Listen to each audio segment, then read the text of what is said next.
Welcome to the Real News Network. I'm Paul Jay. In Ontario, Canada, the Ontario government is pursuing, like most other governments around the industrialized world, austerity policies. Now joining us to talk about the effects of it is Jim Stanford. He's an economist with the Canadian Auto Workers Union. He writes a regular column for the Globe Mail newspaper, and he's a member of CBC TV's economics panel, The Bottom Line. He joins us from Toronto. Thanks for joining us, Jim. My pleasure, Paul. So explain a little bit what's been happening in Ontario politics. You know, I don't know people know this. Our number one viewing city is actually Toronto, Ontario, even though 60% of our audience is from the United States. So at any rate, a lot of our viewers won't know what's going on in Ontario. So give us a bit of a gist of what's been happening.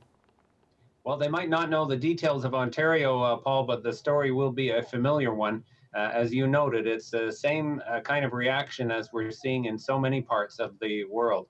Ontario was hard hit by the financial crisis and the recession in 2008, 2009. The manufacturing sector, which is very important here, was just hammered by the crisis in the US, which is its major market. So the province had a balanced budget until 2008. But with that recession, of course, the government went very deeply into the red and ended up with a deficit equal to about 3% of provincial GDP, which is a large deficit for a subnational level of government. And Jim, how much of that deficit was just sort of automatic kick-ins of various social programs, social safety net programs when that type of recession happens? And how much of it was a kind of direct stimulus, if any?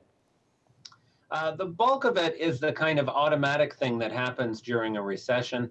Namely, your tax revenues go down because fewer people are working, they're not spending as much, and to some extent, your spending goes up.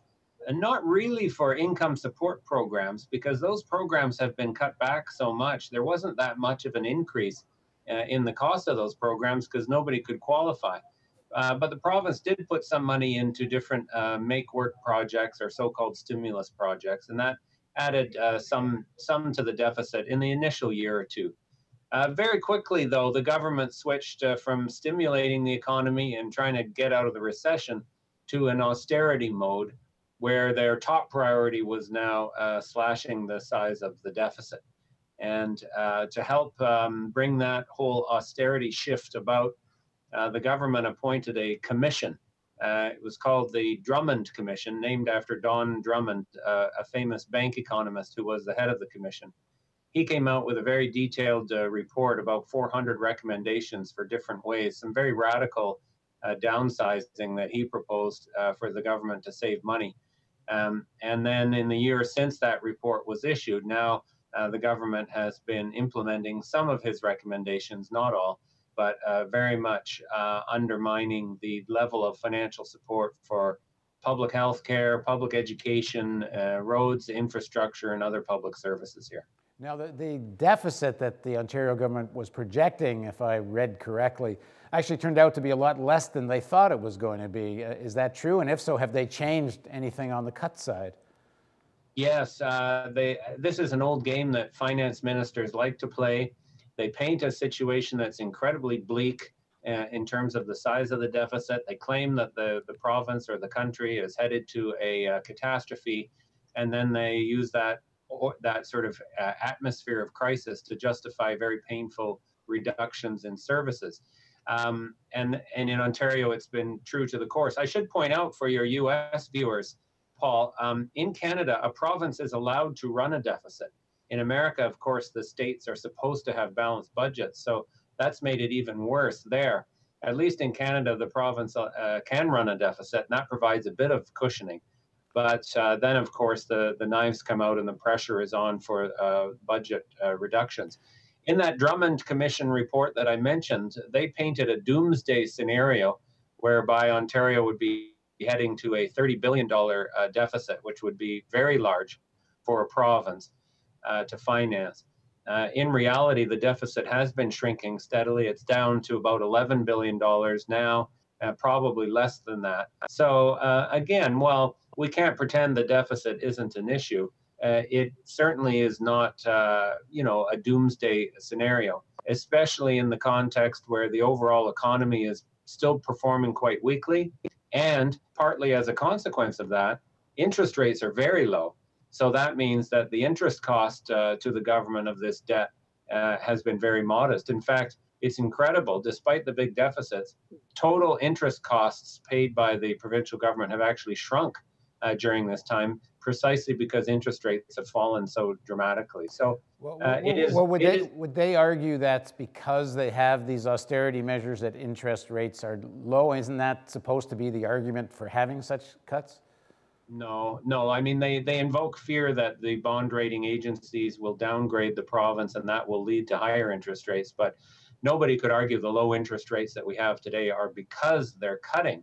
Um, the low interest rates are there because the whole global economy has yet to recover from that financial crisis. So across the board in Canada, whether it's a province with a surplus or a province with a deficit, the interest rates are at record low levels. So the government can basically borrow money for long periods of time for basically zero after you've adjusted for inflation. Real interest rates are almost zero, barely higher than the rate of inflation. So in that setting, it really makes sense for government to continue to do stuff that adds to employment and incomes in the economy, whether that's building public transit or repairing sewer systems or building low-cost housing. Those are the sorts of investments that it makes really good sense to do at this point in time.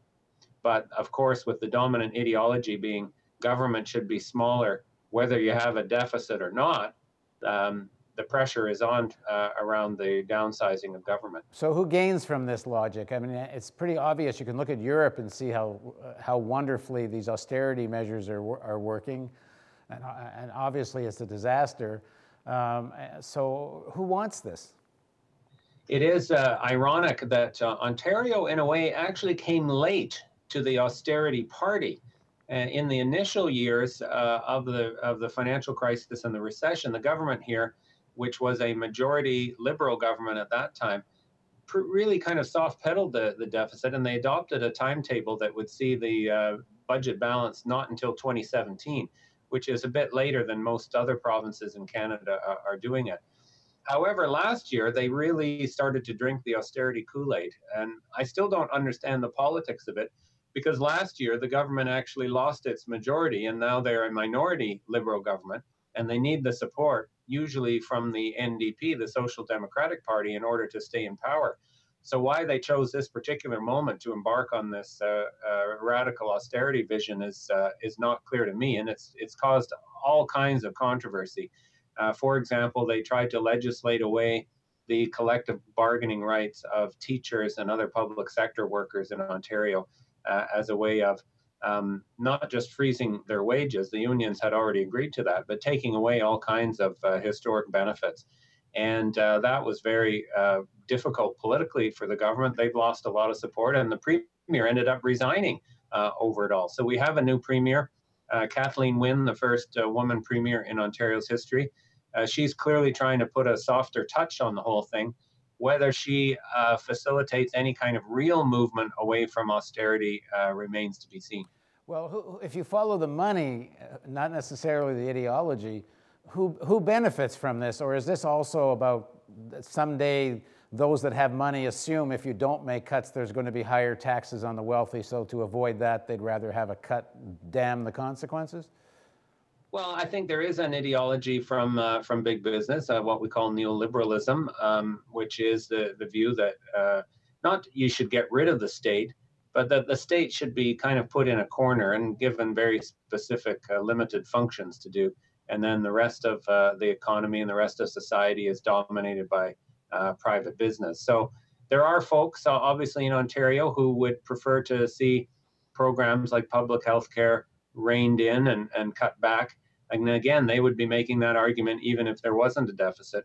But they clearly do seize on the deficit as the excuse to bring about some of this downsizing that they wanted in any event. And to what extent do you think this is about what we've seen, certainly in Europe, sort of creating the conditions for some kind of privatization? Ontario still has some jewels in the publicly owned crown that I would assume if you were sitting there on a lot of money, your lips are salivating and trying to privatize some of in the healthcare sector and some of the other areas.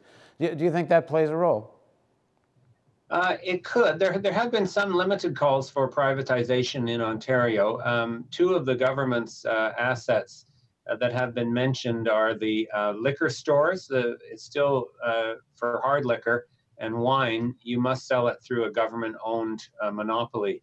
The problem is that this liquor store chain, the LCBO as it's called up here, is a tremendous moneymaker for government. So there have been some... And very popular. I remember years ago the Harris government wanted to privatize after it was elected, and the polling numbers were tremendously in support of publicly owned liquor stores, and they had to back off on it. Yeah, they are a high quality chain of liquor stores. And then, of course, there's a public policy issue. You know that when liquor is sold by private small stores on every street corner, they're not going to be as serious about checking the drinking age and other safety issues. So the LCBO is a good moneymaker for government. So I think that is going to rebuff the call for privatization. The other one they're looking at is the outfit that runs all the casinos and slot machines and the lotteries in Ontario. The OLG, it's called, Ontario Lottery and Gaming Commission. So on the whole, I think that the demands for privatization have been relatively muted here, but there is a very aggressive right-wing party, the Conservative Party, waiting in the wings. And they are making the judgment that all kinds of dramatic things should be sold off. The labor laws should be really slashed. Some of healthcare should be privatized. And they are, in a way, the biggest danger right now. They're the ones really using the deficit as an excuse to really remake all of Ontario society. And how long before there's an election? Well, we have a minority government here. So in our system, in the parliamentary system, the Liberals can keep governing so long as one of the opposition parties votes for them on the key measures, like a budget bill. Now we are coming up to a provincial budget sometime in the next month or two. And what's happening is there is some negotiation going on between the Liberals and the NDP, the Social Democratic Party, over whether the budget will be passed by the NDP, or if the NDP votes against it, and the Tories, of course, are going to vote against it, then we would go to the polls for a new election. That will be a very complicated scenario for a couple of reasons. One, I've mentioned the danger of the Tory Conservative Party, which is a very hard right party right now. They even want to adopt a so-called right-to-work law in Ontario that would be similar to what was just passed in Michigan and Indiana in the US, and which really would help to eliminate unions as a real force in society. The other difficult thing to peg is what the NDP will do. They have a leader who's very middle of the road, kind of populist in a way. She's actually made opposition to different taxes the centerpiece of her campaign. So it's hard to tell where she would come at the issue of austerity. They have adopted the same budget balance timetable as the Liberals and the Tories do. So I don't think an election is really going to help us at this stage. I hope they can find a way to preserve the current government and keep, at least make some modest changes to the budget. It's hard to tell what an election would bring about. All right, thanks for joining us, Jim. Thank you very much, Paul. And thank you for joining us on the Real News Network.